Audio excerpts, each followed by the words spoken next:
शुभ सकाळ सम्मान्य पूज्य गुरुजी गुरुमा वृंद और मोर सहपाठीगण मु साई सार्थक श्रेणी पंचम श्रेणी कव्यागर छात्र मु आज छात्र छात्री उपयुक्त बेश विषय किसी कहवाई मु उपस्थित होईची।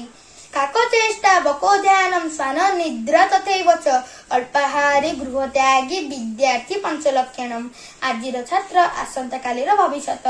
ओडिया रे गोटे कथा अछि जेपरि बुणिब सेपरि काटिब। अर्थात जदि गोटे शिशु को तार आद्य अवस्था ही उचित मार्ग रे गढ़ा जीव तेबे तार भविष्यत चिरोज्वल होइथाय। छात्र जीवन बा छात्र अवस्था हेउची विद्यार्जनर प्रमुख समय।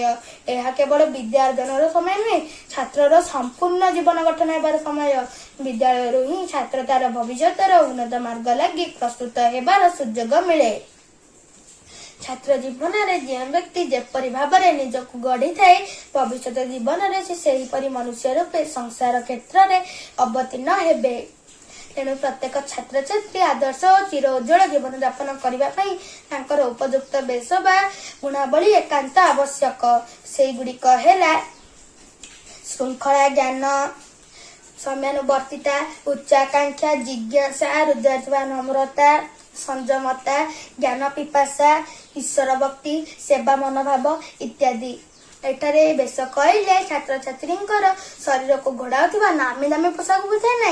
एठारे उपयुक्त बेश कहले छात्र छात्री गुणावली को बुझाई थाए, जेपरिक श्रृंखला ज्ञान, समयानुवर्तिता, उच्चाकांक्षा, जिज्ञासा इत्यादि, जहाँ छात्र छात्री माने निज भितर सजाई रखी कठिन परिश्रम कले आदर्श चिर उज्जवल जीवन यापन करिथांती।